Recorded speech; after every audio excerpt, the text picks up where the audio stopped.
Xeyirli olsun. Mən İsmail İbrahimov. Bu videoda sizə bugünkü tarixdə, yəni 24 may 2026-cı il tarixində Dövlət İmtahan Mərkəzinin ikinci bloklar üçün təşkil etdiyi qəbul imtahanında düşən coğrafiya suallarını izah edəcəm. Vaxt itirmədən başlayaq 31-ci sualdan. A-B xətti üzrə relyef profilinə uyğun olan diaqramı müəyyən edin. Nəzərə alın ki, kəsmə yüksəklik 5 metrdir. Təsvirə baxaq. Vergiçliklərin kənara doğru olduğunu görürük. Əgər vergiçliklər kənara doğrudursa, bilirik ki, bu relyef forması nədir? Təpə və ya dağdır. Baxaq A-dan B-yə doğru görək profil necə dəyişir. A-ya yaxın bir horizontal var. Üzərində 100 metr olduğunu görürük. Yəni, üzü A-ya doğru təbii ki, hündürlük neyəcək? Azalacaq. Bura 100-dürsə, bura olacaq 95. Və A nöqtəsi də olacaq 90. Çünki A nöqtəsi bu horizontalın üzərində yerləşir. Və A nöqtəsi 90 metr yüksəkdə yerləşir. A-dan üzü B-yə doğru geçsək, 100-dürsə bura olacaq 105, 110, 115, 120. Sonra 120-dən qalxır təqribən yuxarıya, 121, 125-ə qədər istənilən bir yüksəklik olar. Sonra yenidən düşür 120-yə, 115-ə, 110-a və bu da olur 105.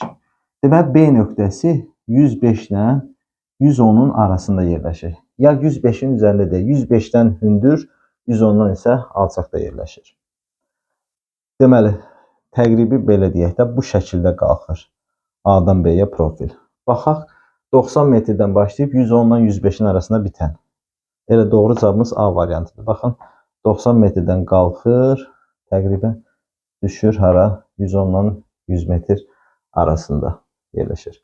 Deməli, sualı doğru cavabımız olur A variantı. Bu oldu 31-ci sual. 32-yə baxırıq. A iqtisadi rayonunun relyefi kür boyu düzənliklərdən, yüksəkliklərdən və dağlardan ibarətdir. Bu rayonda qızıl, mis, əhəng daşı, daş salahlı bentonit gili, ağdağ seolit yataqları vardır. A iqtisadi rayonuna aid olmayan xüsusiyyətlər. Verilən ifadələr əsasən müəyyən edilir ki, A iqtisadi rayonu Qazax Tovuz iqtisadi rayonudur. Qazax Tovuz iqtisadi rayonudur. Çünki daş salahlı bentonit gili Qazaxda yerləşir. Ağdağ seolit Tovuzda yerləşir. Bu da Qazax Tovuz iqtisadi rayonuna düşür. Buna aid olmayan xüsusiyyətləri müəyyən edək. 1. Üzümçülük, kartofçuluq, taxılçılıq və heyvandarlıq inkişaf etmişdir. Doğru fikirdir, götürmürük. Tərkibinə daxil olan bütün inzibati rayonlar xarici ölkə ilə həmsərhəddir. Yanlış fikirdir. Qazax, Akstafa, Tovuz, Şəmkir və Gədəbəy inzibati rayonları daxildir. Bu inzibati rayonlardan Şəmkir rayonundan başqa digərləri xarici ölkələrlə həmsərhəddir. Deməli, ikinci ifadə yanlışdır. Bizə də yanlışlar lazımdır.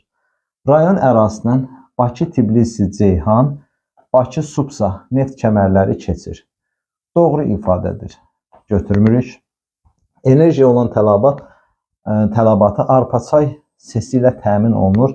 Yanlış ifadədir. Arpaçay bilirik ki, Naxçıvan iqtisadi rayonunda yerləşir. Kənd təsərrüfatı yalnız suvarma şəraitində mümkündür. Yanlış ifadədir. Götürəcək. Çünki düzənliklərdə suvarmadır, dağlıq hissələrdə isə dəmiyyədir. Bir iqtisadi rayonla həmsərhəddir. Bu doğru fikirdir. Gəncə Daşkəsənlə sərhəddir. Ona görə də götürmürük. Doğru cavabımız olur 2, 4, 5 A variantı. 33. Xəritə sxemdə hərflərlə göstərilmiş ölkələr üçün ümumi olan xüsusiyyətlər. Baxaq görək hansı ölkələr. A. Somalidir. B. Liviya. C isə Yəmən. Somali, Liviya və Yəmən ərəb ölkələridir. Tropik hava kütlələrinin təsirinə məruz qalırlar. Doğrudur. Somali subekvatorialda yerləşir. Yayda ekvatorialın, qışda tropikin təsirinə məruz qalır. B. Subtropikdə, yəni Liviya subtropikdə yerləşir. Yayda tropikin, qışda mülayimin təsirinə məruz qalır. Görürsünüz, yayda tropikdir. C isə tropikin özündə yerləşir. Yəmən. İl boyu tropik hava kütlələrinin təsirinə məruz qalır. Ona görə biri götürürük. İnsan inkişaf indeksinin yüksək olduğu ölkələrdir. Yanlışdır. Bilirik ki, inkişaf etməkdə olan ölkələr, yəni kasıb ölkələr insan inkişaf indeksinin aşağı göstərisinə malik olan ölkələrdir. İqtisadi fəal əhalinin əsas hissəsi iqtisadiyyatın 3 və 4-cü sektorlarında çalışır. Səhvdir. 3 xidmət, 4 informasiya sektorudur ki, təbii ki, bu da inkişaf etmiş ölkələrə aiddir. Əsasən bu ölkələrdə birinci və ikinci sektordur. Əhalinin əsas hissəsi Afro-Asiya dil ailəsinə mənsubdur, doğrudur. Ərəblər Afro-Asiyaya aiddir. Ərazilərində günorta vaxtı şaquli cisimlərin kölgəsinin olmaması müşahidə edilir. Olmaması müşahidə edilir. OPEC təşkilatına üzvdürlər. OPEC təşkilatına üzv, buradan Liviyanı götürə bilərik. Yəmən və Somali deyil. Ərazilərində günorta vaxtı şaquli cisimlərin kölgəsinin olmaması müşahidə edilir. Yəni bu deməkdir ki, tropik xətti həmin ölkələri kəsir. Yəni tropiklərin arasında yerləşən hissələr var. Yəni günəş zenitli ola bilir. Deməli doğru cavabımız 1, 4 və 5 olur. B variantı. Sonra 34. Ölkəmizin əhalisi ilə bağlı doğru fikirləri müəyyən edin. Əhalinin yaş tərkibində uşaqlar üstünlük təşkil edir. Deməli, Quba, Xaçmaz və Lənkəran biri saxlayaq. Quba, Xaçmaz və Lənkəran iqtisadi rayonlarında türk dilli olmayan xalqlar yaşayır. Doğrudur. Acınahur Ceyrançöldə əhali sıxlığı yüksəkdir. Yanlışdır. Bakı iqtisadi rayonunda əhali milli etnik tərkibi mürəkkəbdir. Doğrudur. Şəki-Zaqatala iqtisadi rayonunda məskunlaşmış avarlar, ləzgilər və saxurlar Qafqaz dil ailəsinə mənsubdur. Doğrudur. Kənd əhalisi əsasən miqrasiya hesabına artır. Səhvdir. Biri niyə saxladıq? Əhalinin yaş tərkibində uşaqlar üstünlük təşkil edir. Səhvdir. Çünki bilirik ki, təbii artımın birinci tipində əhalinin yaş qrupunda orta və yuxarı yaşlılar üstünlük təşkil edir. Bizdə də təbii artım birinci tipdir. Ona görə də bizdə uşaqlar üstünlük təşkil etmir. Doğru cavabımız 2, 4, 5 olur. C variantı. Keçək digər sualımıza. 35. Xəritə sxemə əsasən buxarlanma ilə buxarlanma qabiliyyəti arasında fərqin çox olduğu əraziləri və bunun səbəbini müəyyən edin. Təbii ki, bu isti quru ərazilər olacaq. İsti quru. Çünki isti quru ərazilərdə buxarlanma qabiliyyəti yüksəkdir. Buxarlanma isə kiçikdir. Nəticədə fərq böyükdür. Deməli 5-i götürərik. Buradan 3-ü götürəcəyik. Kaliforniya. Çünki 3-də 5-də soyuq cərəyan təsirindədir. Bir də Somali. 2 bu Skandinaviyadır, götürmürük. Çünki isti cərəyandır burada. Sonra 6 da bu subekvatorial, daha doğrusu 6 Cənub-Şərqi Asiya regionudur. Bura rütubətli ərazidir, götürmürük. Deməli, bizə lazımdır isti və quru olan yerlər. 1, 3, 5. Biraz şəkil yaxşı düşməyib. Deməli, 1, 3, 5 sahillərdən soyuq okean cərəyanlarının keçməsi olur. D variantı.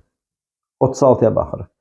Meridian üzrə ekvatordan 0 dərəcə azimutla 8769 km hərəkət etsək, çatdığımız məntəqədən cənub tropikinə qədər olan ən qısa məsafəni hesablayın. 1 dərəcə meridian qövsü 111 km-dir. Bu olsun bizim ekvator xəttimiz. Buradan 0 dərəcə azimutla, yəni üzü şimala doğru 8769 km.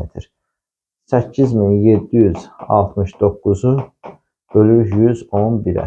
Bərabər edir 79 dərəcə. Deməli, biz çatırıq hara?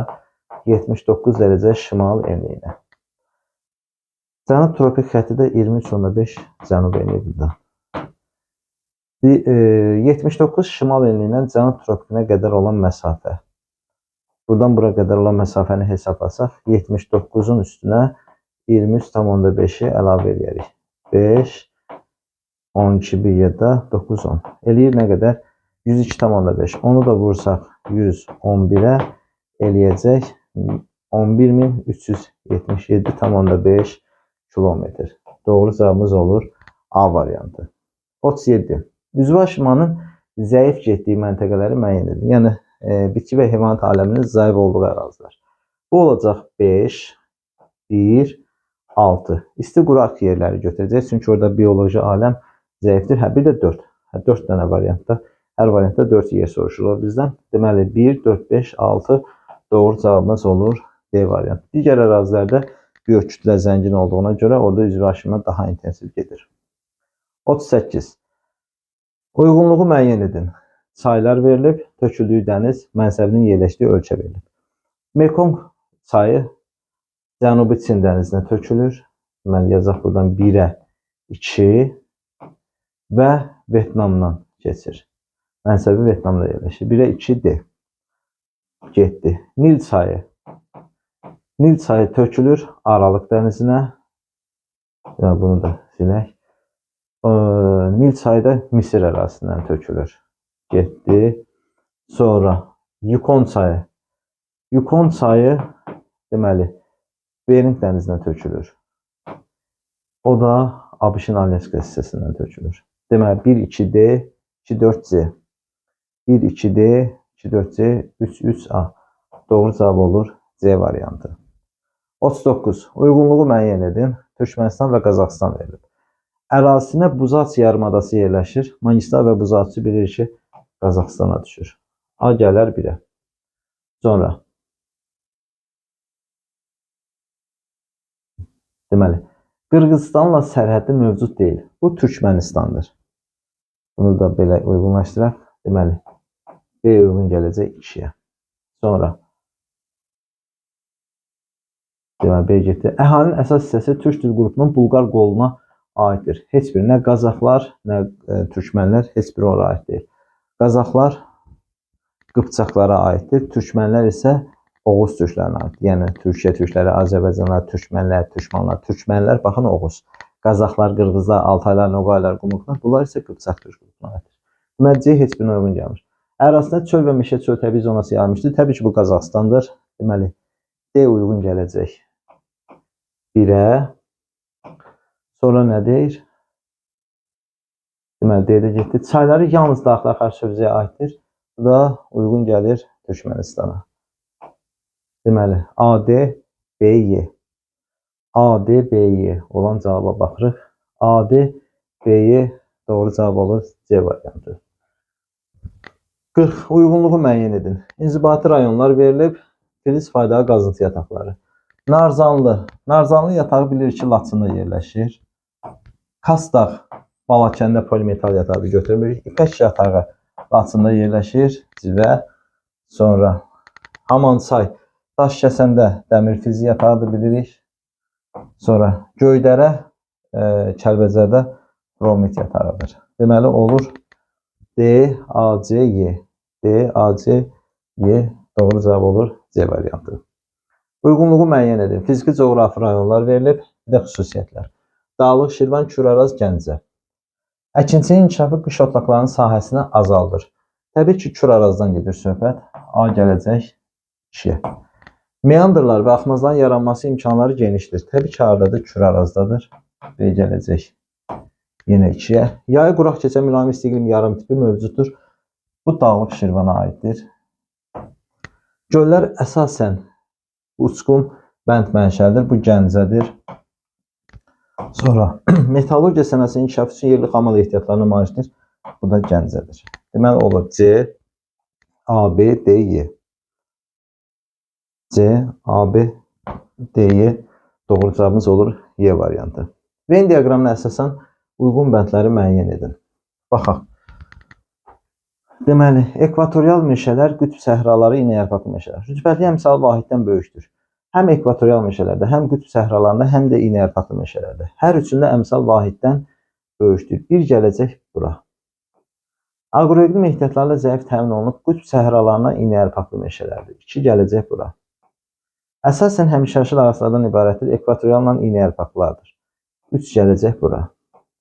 Ərazidə fəslə aidi müşahidə edilmir. Fikir verin.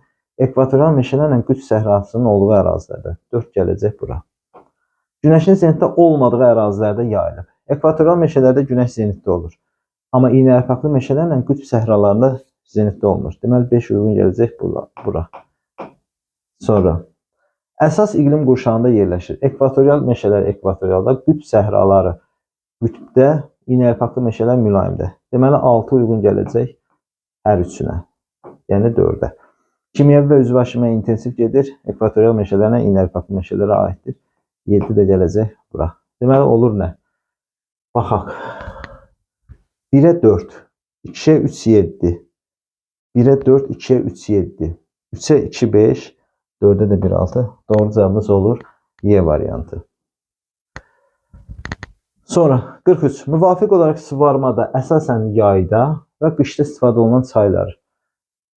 Baxaq. Xuanxe yansız çayları. Subekvatoral rejimli, musson rejimli çaylardır. Üzr istəyirəm. Xuanxe və Yansi musson rejimidir. Hövzələrində yayda rütubətlik çox olur. Yəni yağış yağır. Qış aylarında quraq keçir. Deməli, qışda orada ikincisidə suvarma tətbiq edilir. Deməli, bizə deyir ki, müvafiq olaraq yayda suvarmada istifadə olunsun. Deməli, Xuanxe və Yansi çaylarından yayda yox, qışda istifadə olunur. A getdi. Yəni, burada subekvatorial və musson rejimli çayları çıxırıq. Sonra Yenisey, Lena. Yenisey, Lena, Ob Yenisey. Bunlar şimal zonasındadır. Qütbə yaxın ərazilərdə, soyuq zonlarda heç ümumiyyətlə istifadə olunur. Ob, Niger. Niger çayı baxın. Ob heç. Niger çayı yayda subekvatorial rejimli deyə rütubətlidir. Ona görə də o ərazilərə yağış çox yağır deyə yayda istifadə olunur. C də getdi. Mekong çayı yenə İravadi musson rejimlidir, getdi. Po və Fərat çayları yayda hövzələrində az yağış yağır. Çünki subtropikın Aralıq dənizi iqlimindədir. Qanq və Mekong çayları isə qış aylarında, yəni musson rejimlidir deyil, qışda quraq keçir. Bunların yayı quraq keçir deyə hövzələri yayda suvarmada istifadə olunur. Amma Qanq və Mekongda isə qışda. Doğru cavabımız olur Y variantı. Sonra 44. Şimal yarımkürəsində tropik işlama qurşağında yerləşən M məntəqəsində günorta vaxtı günəş şüalarının maksimum və minimum düşmə uzaqlığı arasındakı fərq 33,5 dərəcə olarsa, bu məntəqə hansı coğrafi enlikdədir? Şimal yarımkürəsində tropik işıqlama qurşağında deyir. Bu olsun ekvator xətti. Bu olsun 23,5. Bu da olsun cənub 23,5. Deməli, bu paralel xətti şimalda yerləşir. Burada bir olsun X nöqtəsi. Və burada deyir ki, maksimumla minimumun fərqi 33,5 dərəcədir. Yəni, bunun X nöqtəsinin maksimumu neçə dərəcədir? 90 dərəcə. Minimumu isə bilmirik neçə dərəcə, olsun T dərəcə. Deyir, bu 90 ilə T-nin arasında fərq, T-nin arasında fərq neçə dərəcədir? 33,5 dərəcədir. O zaman 33,5 T, yəni minimum nəyə bərabər olur? 56,5-ə. Deməli, bu ərazidə maksimum oldu 90, minimum oldu nə? 56,5. İndi minimumu bildik. Bizə lazımdır coğrafi enlik. Bəs bu əraziyə minimumu necə tapırdıq? Minimumu tapmaq üçün bu verilən enliklə buna hansısa bir tutaq ki, Z dərəcə şimal enliyi deyək. Bu Z şimal enliyindən 23,5-i toplayıb 90-dan çıxırdıq. Yəni, buradan yazaq 90 çıxaq. Biz 90-dan bu enliklə 23,5-in fərqini çıxırdıq. Niyə? Çünki minimum deyirsə, günəşin ən uzaqda olma vəziyyətini nəzərə almalıyıq. Şimal yarımkürəsindəki məntəqələrə günəş minimum nə zaman düşür? Təbii ki, günəş cənub tropinin üzərində zenddə olundu. Yəni, 90 dərəcədən çıxacam, bu Z-lə nəyi? 23,5-in fərqini. Vəssalam. Bu da bizə verir nəyi? 56,5-i. Yəni, bunların ikisinin buradan alınan bu fərqi 90 dərəcədən çıxıb nə almışam? Minimum almışam, 56,5. O zaman Z üstə gələk 23,5 bərabər olur 33,5. Z də bərabər olur 10. Deməli, söhbət hansı enlikdən gedir? 10 dərəcə şimal enliyindən gedir.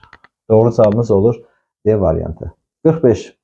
Uyğunluğu müəyyən edin. Deməli, qədim platforma, geosinkronal qurşaq, cavan platforma. Qədim platformaya uyğun gəlir Orta Rusiya yüksəkliyi, deməli, bir də Amazon. Sonra A, Y getdi. Geosinkronala uyğun gəlir Meksika, bir də Pont. Türkiyədəki Pont dağları. BD, Qərbi Sibirdə cavan platforma. Deməli, A, Y, BD. A, Y, BD, C. Doğru cavabımız olur C variantı. 46. Cədvələ əsasən doğru sıraları müəyyən edin. Ərazilər verilib, xüsusiyyətlər verilib. 1. Hindistan yarımadası yağıntılı il ərzində qeyri-bərabər paylanır, doğrudur. Yayı bol rütubətlidir, qışı quraqdır. Mesopotamiya bolu il boyu səpələnən radiasiya üstünlüyü səhvdir. Quraq yerdə səpələnən yox, düz radiasiyadır. Böyük səhra iyul ayında buxarlama qabiliyyətinin maksimuma çatır, doğru fikirdir. Çünki iyulda, yayda, böyük səhra şimal ülkəsindədir. İyulda günəş orada zenddə olur. Yüksək temperatur şəraitdə buxarlama qabiliyyəti maksimum həddə çatır. 1-3. Tasmaniya adası siklonlu külək saat əqrəbinin əksinə hərəkət edir, sərtdir. Niyə? Siklon Cənub yarımkürəsində saat əqrəbinin hərəkəti istiqamətlə hərəkət edir. Əksinə isə şimal yarımkürəsindədir. Deməli 4 çıxdıq. Qrenlandiya adası səthinə albedo kəmiyyəti yüksəkdir, bəli. Çünki buzdur, əksinə radiasiya çoxdur. Yava adası günəş bütün il boyu günorta vaxtı zəngdə olur. Elə bir məntəqə yoxdur ki, il boyu orada zəngdə olsun. Deməli 1, 3, 5 doğru cavabımız olur C variantı. 47. Doğru olmayan sıraları müəyyən edin. Deməli, göllər verilib, mənşəyi bir də yerləşdiyi ərazi. Qaragöl vulkanik mənşəlidir, vulkanik yerlərdə yerləşir. Sıra doğrudur, götürmürük. Batabat gölü axmaz mənşəlidir, Ordubad düzü səhvdir. Bilirik ki, Batabat gölü Şahbuz rayonunda dağda yerləşən bir göldür, uçqun göldür. Tektonik Sarsunu verib Gəncə-Qazax düzü səhvdir. Sarsu bilirik ki, Çaydərə mənşəlidir. Axmaz Ağgölü verib Nil düzü doğrudur, götürmürük. Uçqun Maralgöl Murovdağ silsiləsi verib doğrudur, götürmürük. Hacıqabula Axmazı amma Salyan düzündə yerləşmir. Deməli 2, 3 və 6 doğru cavabımız olur D variantı. 48. Xəritə sxemdə hərflərlə göstərilmiş ölkələrin əhalisinə aid olan ümumi xüsusiyyətlər. Baxaq görək hansı ölkələrdir. Burada baxın, bura A, ABŞ-ı göstərir. ABŞ-dır. Bura Fransadır. Fransa B rəqəmi ilə, hərfi ilə göstərir. Bu A-dır, ABŞ-dır. C-dəki Avstraliyada aydın məsələdir, görünür. İndi nə istəyir? Bu ölkələrə baxaq bir dəqiqə. Deməli, ABŞ, Fransa və Avstraliya nəzərimizdə tutaq. Ölkələrin əhalisinə aid. ABŞ, Fransa, bir də Avstraliya. Bunlara aid ümumi xüsusiyyət. Təbii artım birinci tipi xarakteristikdir, doğrudur. İnkişaf etmiş ölkələrdə birinci tipdə bilirik. Yaş tərkibində uşaqların sayı çoxdur, səhvdir. Öncədə də qeyd etdim ki, birinci tipdə uşaqlar azlıq təşkil edir. İqtisadi fəaliyyətin əsas hissəsi kənd təsərrüfatında çalışır, səhvdir. 3-4-cü sektorda çalışır inkişaf etmiş ölkələrdə. Əsas emiqrasiya mərkəzidir, səhvdir. İmiqrasiya mərkəzidir. Urbanizm səviyyəsi yüksəkdir, doğrudur. Əhalinin əsas hissəsi İndo-Avropa dil ailəsinə aiddir, doğrudur. Deməli olur 1, 5 və 6. 48-də oldu cavabımız 1, 5, 6 D variantı. 49. Orta illik temperaturun 20 dərəcədən yüksək və düz günəş radiasiyasının il boyu hakim olduğu ərazilər üçün səciyyəvi əlamətlər. Orta illik temperaturun 20 dərəcədən yüksək olduğu ərazilər il boyu olmalıdır. İl boyu da düz radiasiya, il boyu bulutsuz və isti ərazilər. Təbii ki, tropiklərdən gedir söhbət. Tropik səhralardan gedir söhbət. Rütbətli əmsal vahiddən kiçikdir. Bizə nədir? Üçün səciyyəvi olan əlamətlər. Baxın, əmsal vahiddən kiçikdir, doğrudur. Yalnız ovalıqlar üçün xarakteristik səhvdir. Sərməcəmə imkanları zəifdir, doğrudur. 1, 3. Enən hava axınları üstünlük təşkil edir, doğrudur. 4. Sütqal temperatur amplitudu yaranmır, əksinə elə ən böyük buradadır. Kimya və üzvə kimya intensiv gedir, yox, fizika kimya intensiv gedir burada. Deməli, doğru cavabımız olur nə? 1, 3 və 4. Cavab olur Y variantı. 50. Uyğunluğu müəyyən edin. 1. Aral dənizinin qurumasının səbəbi. 2. Aral dənizinin qurumasının nəticəsi. Qurumanın səbəbi nə idi? Təsvir tabuların hərəkəti heç əlaqəsi yoxdur. Sonra duzlu toz fırtınaların torpağı yararsız hala salması bu nəticədir. Deməli, 2 gəlir bura. Suvarmaya tələbatın artması səbəbdir. 3 gəlir bura. Sonra səhra landşaftının sahəsinin azalması aid deyil, əksinə artır. Ona tökülən çaylarda su sərfinin artması yox, əslində azalması. Deməli, nə olur? 1-ə 3, 2-yə 2. 1-ə 3, 2-yə 2 olur D variantı. Sonra, diaqramda Azərbaycanda yayılan iqlim tiplərinin faizlə nisbətinin təqribi bölgüsü verilib. Bu iqlim tiplərinə aid olan düzgün fikirləri müəyyən edin. 50% hansı iqlimdir? Yarım səhradır. 30% mülayim istidir. 20% də soyuq iqlimdir. Baxaq. Şollar düzü üçün səciyyəvidir. Yarım səhra. Samır dəvəsi Şollar düzündə yarım səhradır. Deməli, 1-ə uyğun gəlir A. Orta Araz təbii vilayətindən rast gəlinmir.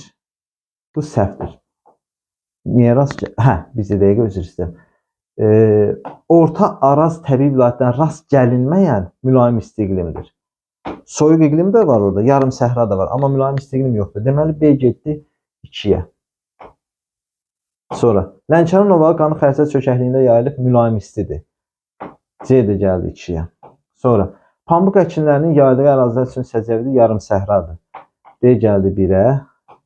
Respublikamızın yüksək dağlıq hissələrində yayılıb, bu isə soyuqdur. Y. Deməli AD, BC. AD, BC, Y. Doğru cavabımız olur B variantı. Sonra 52. Metallurgiya kombinatları əsasən yerli və ithal edilən daş kömür və təmir filizi ilə işləyən ölkələr. Deməli biz birinci elə ölkələr seçməliyik ki, orada metallurgiya kombinatları həm birinci ölkələrdə yerlidir. Elə ölkə seçməliyik ki, bu ölkələrdə həm yerli kömürü olsun, həm dəmir filizi olsun. Təbii ki, kömür və filizlə zəngin olan ölkələr seçəcək birinci tərəfə. Ukraynanı götürmək olar, Çini götürmək olar, Rumıniya getdi. Çin, Rusiya, Car. Hər üçündə dəmir də var, kömür də var. Bu tərəfi ödədi. Deyir ki, ikinci isə ithal. Deməli, ikinci tərəf ölkələr elə seçməliyik ki, həm filizi, həm kömürü kənardan almalıdır. Fransa, İtaliya, Yaponiya. Doğrudur. Elə sualımızda doğru cavab olur B variantı. Qapalılar bitdi, keçirik açıqlara. 53. Doğru fikirləri müəyyən edin. Ölkənin qonşu ölkəyə nəzər mövqeyi makro mövqe adlanır, səhvdir. Qonşu ölkəyə nəzər mövqeyi mikro mövqeyidir. Xəzər sahilində yerləşən yalnız iki ölkənin dünya okeanı birbaşa çıxışı mövcud deyil. Səhv ifadədir. Qazaxıstan, Türkmənistan və Azərbaycan 3 ölkədən gedir. Bu da deyil, yalnız 2 səhvdir. Braziliya, Avstraliya və Kanada dövlətləri dünya okeanında geniş iqtisadi zonaya malik olan ölkələrdir. Doğru fikirdir. Okeana çıxışı varsa, öz əraziləri də böyükdür, geniş sahəyə malikdir.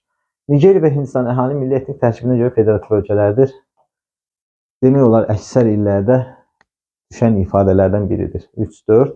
Mərakeş və Yaponiya konstitusiya monarxiya ölkələr qrupuna aiddir. 5 doğrudur. Vyetnam, Butan və Laosun dünya okeanına birbaşa çıxışı var. Vyetnamın var, amma Butanla Laosun yoxdur. 6 səhv. Deməli olur nə? 3, 4, 5. 54. Azərbaycanın kənd təsərrüfatı ilə bağlı doğru fikirləri müəyyən edin. Yarımsəhra və quruçu iqlim şəraitində suvarma əkinçisi inkişaf edib. Doğru. Mülayim iqlim şəraitində həm tumlu, həm də qərzəki meyvəçiliyi inkişaf edib. Doğru. Baxaq, mülayim iqlim Quba Xaçmaz tərəfdə də var, tumludur. Qərzəkli də Şəki-Zaqatalda, orada da mülayim iqlim var. 2 doğru. Şabaldı və qəhvəyi torpaqların yayıldığı ərazilər əkinçi üçün əlverişli deyil, səhvdir. Əlverişlidir. Boz və sarı torpaqlarda sitrus meyvəçiliyi inkişaf edib, səhvdir. Sarı torpaqlarda var, amma boz torpaqlarda yox. Yay otlaqları soyuq iqlim tipində formalaşır. Doğrudur, dağ çəməndə. Taxılçılıq və üzümçülük yalnız dəmir şəraitində inkişaf edib, səhvdir. Bilir ki, həm suvarmadır, həm dəmiyədir. Deməli olur, doğru cavabımız 1, 2 və 5. Qeyd edək bura. 1, 2, 5. Sonra 55. Okean müxtəlif çökəkliklərinə ekoloqdan göndərmiş səs siqnalı birinci çökəkliyin dərinliyinin 6900 metr, ikinci çökəkliyin dərinliyi isə 4800 metr olduğunu müəyyən etmişdir. Bu çökəkliklərə səs siqnalının gedib qayıtma müddətləri arasındakı fərqi hesablayın. Biz nə edə bilərik? Hər birinin gedib qayıtma müddətini tapıb, onlar arasında fərqi də tapa bilərik. Və yaxud da ki, dərinlik fərqini tapıb, sonra fərqi tapa bilərik. Yəni, birincini hesablasaq, 6900 metri görək neçə saniyə ölçür. Bilirik ki, 1 saniyəyə 1500 metrdirsə, x saniyəyə də 6900-dür. Özüm ətraflı yazıram ki, başa düşülən olsun. Buradan x-i tapsaq, 6900-ü böləcək nəyə? 1500-ə. Yəni, sıfırları silək. Buradan bölüm tez. 6900 bölək 1500. Bu olur 4,6. Bu 4,6. 4,6. Bunun bir getmə zamanıdır. Çünki 6900 metr dərinliyə enmək üçün 4,6 saniyə zaman sərf edib. 4,6 saniyə gedibsə, 4,6 saniyədə geri qayıtmalıdır. Yəni 4,6-nı vurdum 2-yə. Bu elədi 9,2. Deməli, birinci çökəkliyin dərinliyini ölçmək üçün gedib qayıtma müddəti neçə saniyədir? 9,2 saniyə. İndi keçirəm ikinciyə. İkinciyə keçmək üçün yenə də 4800-ü bayaqki kimi qısa eləyəcəm. Böləcəm 1500-ə. 1500-ə böldüm. Bərabərdir. Deməli, 4800 bölək 1500. Bu da eləyir 3,2. Deməli, bunun da bu dərinliyə enməsi üçün 3,2 saniyə zamana ehtiyacı var. Amma qayıtmalıdır da. Bu da eləyəcək 6,4. Bizdən nə soruşur? Gedib qayıtma zamanları arasındakı fərqi hesablayın. Yəni 9,2 çıxaq 6,4 eləyir 8 2. 2,8. Deməli cavabımız olur 2,8 saniyə. 56. Xəritə sxemə və cədvəlsən doğru sıraları müəyyən edin. Bunu biraz kiçildəcəm belə rahat işləməyimiz üçün. Bunu çəkək bura. Deməli nə yazıb? Düzən meşə landşaftı yayılmışdır. A ilə C-də verib. Baxaq. A Lənkəran ovalığı, C Qanı xərçəy. Düzən meşə landşaftı yayılıb. Bizdən nə soruşur? Doğru sıralar soruşulur. Bu doğru sıradır. Bir doğrudur. Baxın. Düzən meşə landşaftını A ilə C-yə verib. Bu da düşür A, C bura. İkinciyə baxıram. Qışı soyuq keçən yarımsəhra və qurçöl iqlim tipi səciyyəvidir. B, D verib. Qışı soyuq keçən yarımsəhra arazboyu düzənliklərdədir. Bir də Talışın İranla sərhəd çökəkliyində var da, bilirik, dağarası çökəkdir. 2-yə B, D verib. Görək doğrudurmu? B, bir də D verir. Deməli, səhvdir. Çünki burada qışı mülayim keçəndir. Deməli, ikinci ifadə səhvdir. 3. Ölkəmizdə əhali sıxlığı ən az olan düzənliklərdir. A-la C-ni verib. Baxaq. A-la C ən az sıxlığı yox, elə ən çox sıxlığı olan düzənliklərdəndir. Deməli, 3-cü ifadə də səhvdir. Paleogen yaşlı çökmə süxurlar geniş yayılmışdır. A-la D-ni verib. Paleogen də bilirik ki, Talışdan Naxçıvanda daha genişdir. A-la D-ni verib. A, D səhvdir. Deməli, 4-cü ifadəmiz də səhvdir. Orta lig yanıntıların miqdarı 500 mm-dən azdır. BD-ni verib. Baxaq, BD hara düşür? BD. Bəli, bu ərazidə yanıntılar 200-400 mm arasında. BD 200-300-dür. DD 200-400. Deməli, 5-ci ifadə doğru ifadədir. Deməli, sualımızda olur doğru cavab 1, 5. Keçdik, 57. Uyğunluğu müəyyən edin. Yaponiya, Almaniya, İspaniya verib. Musson iqlim tipi xarakterikdir. Bu Yaponiyadır.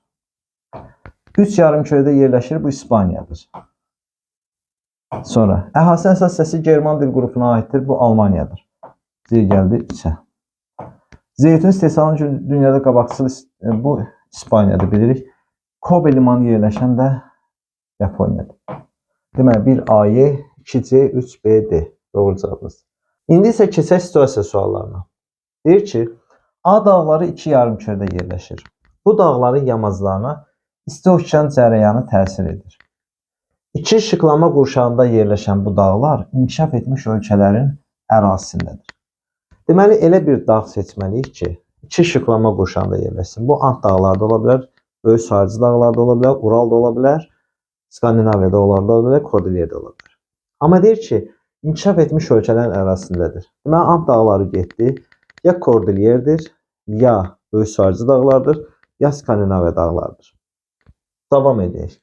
A dağların yerləşdiyi yarımadanın sahillərini bir neçə dənizin suları yuyur. Deməli, Kordilyer dağlarından Böyük Sarıcı getdi. Yerdə qalır nə? Skandinaviya dağları. Çünki yarımadada yerləşir. Və sahillərində Şimal dənizi, Baltik dənizi, Ağ dəniz suları yuyur.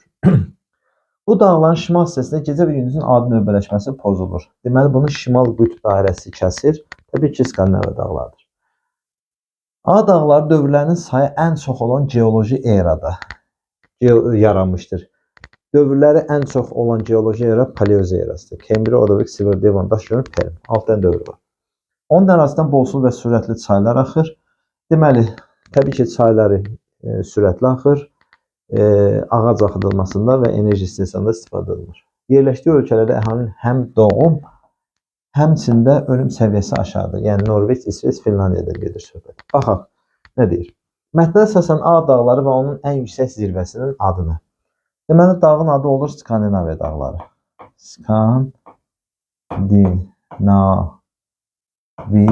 Skandinaviya.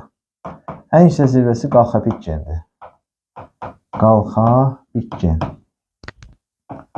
Qalxapikken zirvəsidir. Sonra nə deyir? Sonra, dağın yerləşdiyi işıqlama qurşaqlarını. Dağın yerləşdiyi işıqlama qurşağı olur şimal mülayim, bir də şimal qütb işıqlanma qurşağıdır. Aha. Və bu işıqlanma qurşaqlarında yerləşib Ağ dağlarla eyni geolojiyada yaranmış dağ silsiləsidir. Deməli, Ural dağıdır bu. Deməli, bu işıqlanma qurşaqlarında, yəni şimal mülayim və şimal qütb işıqlanma qurşağında yerləşsin və Skandinaviya ilə eyni geoloji erada, yəni paleozoyda yaransın, Ural dağlarından gedir söhbət. Sonra müəyyən edib cədvəldə yazın, yazdıq. Cədvəlimiz yoxdur, birbaşa yazırıq belə. 59-da deyil, mətnə əsasən Ağ dağlarına uyğun gələn xüsusiyyətləri müəyyən edib cədvəldə müvafiq olaraq yazın. Cədvəldə nələr verilibsə bilmirik. Sadəcə Skandinaviya dağlarına aid göstəriciləri cədvəlimizə uyğunlaşdıracaq. 60-a baxaq. Ağ dağların yerləşdiyi ölkələrin adlarını yazaq. Norveç, sonra İsveç, bir də Finlandiya. Finlandiya.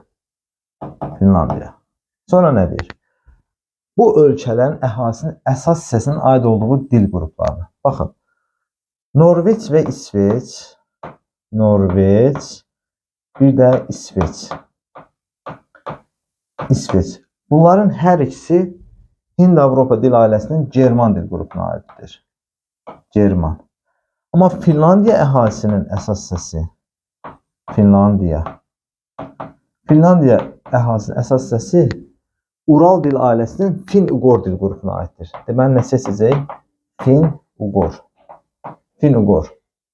Sonra nə deyir? Əhalinin təbii artım tipini. Hər üçündə təbii artımın birinci tipidir. Sonra demoqrafik keçid mərhələsi, bu isə dördüncü mərhələdir. Dördüncü mərhələ. Niyə görə? Çünki, baxın, deyir ki, Ağ dağların yerləşdiyi ölkələrdə əhalinin həm doğum, həm də ölüm səviyyəsi aşağıdır. Doğum da aşağı, ölüm də aşağı olanda təbii ki, dördüncü mərhələyə uyğun gəlir. Bu da oldu bizim suallarımızın izahı. Diqqətinizə görə təşəkkür edirəm. Növbəti dərslərdə görüşərik.